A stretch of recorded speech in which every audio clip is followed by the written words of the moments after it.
We have been actively developing build-to-rent projects since 2008 and have tremendous experience in designing, building and operating build-to-rent assets.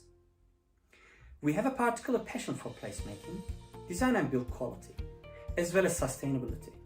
But in today's fierce BTR market, we need to go above and beyond to attract and retain tenants. Location and price have been the key decision factors when choosing a rental home. But now, brand recognition, customer service, and lifestyle are as important. When it comes to lifestyle, creating unrivaled experiences and a sense of belonging are the pillars of our model. For us, it's all about people and cultivating meaningful connections to ensure our tenants feel at home and part of our community. Grasmere Gardens, a project with Kitewood Estates, created such an environment. The development was proposed on the land located to the south of John Wilson Business Park in Whitstable, surrounded by diverse architectural character and established community. Public right-of-ways cross the site from south to north and east to west, with a flood zone to the east quarter of the site. Whitstable has distinct development periods. Up to the turn of 20th century, development was primarily around fishing port of Whitstable, with farmsteads scattered in the surrounding land. To the northwest of our development, one of the most distinctive form of building in Whitstable are the gabled fishermen's cottages. Their overall proportions are tall and narrow. They can be standalone or clustered in groups, and although the overall form is consistent, openings vary from building to building, creating visual interest and character. On the high street, the form of buildings has great variety within a single cluster, with rich and joyful colors and materials used. The development site is surrounded by farmland. Typically, farm buildings are gathered in clusters to provide enclosure and natural shelter. The clustering of buildings creates natural courtyards. Adding low walls provides simple enclosures for livestock and a natural center to the farmstead. The scale of buildings themselves and their openings are non-domestic. The central openings are often sized for horses and carts, and the high roofs provide ample storage for grain. In 1935, the railway station at Chesfield opened and paved the way for further suburban development. To the north of development, the street layouts are formed by dense pattern of tin plots. Typical proportions of houses are up to 6 times as long as they are wide.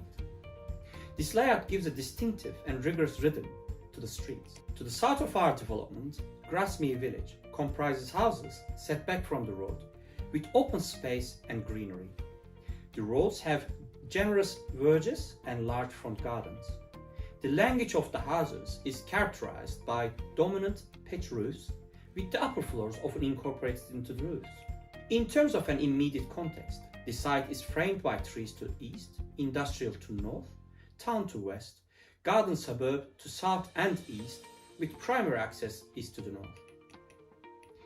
In celebration of existing context, we formalized the existing pathways across the site, strengthened pathways with trees and planting, and enhanced parkland to the east of the site. We then created an arrival and character areas, which consisted of a local center as an arrival point and character areas for the houses that respond to existing context, and a layer of infrastructure for access.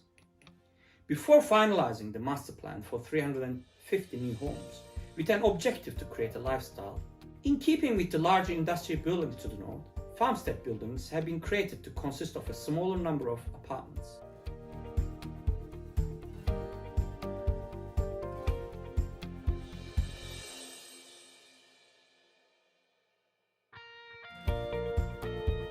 The heart of development is the local center, which provides an attractive arrival experience, consists of a community center with a promenade of shops, a nursery and a cluster of houses, characterized as fishermen's cottages.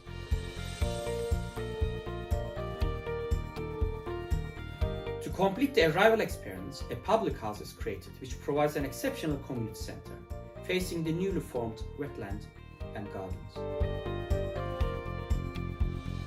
The row of buildings with rich and joyful colors and materials face the newly formed green corridor, which formalizes the existing public footpath to provide opportunities for the community to take a moment and enjoy the gardens and wetland.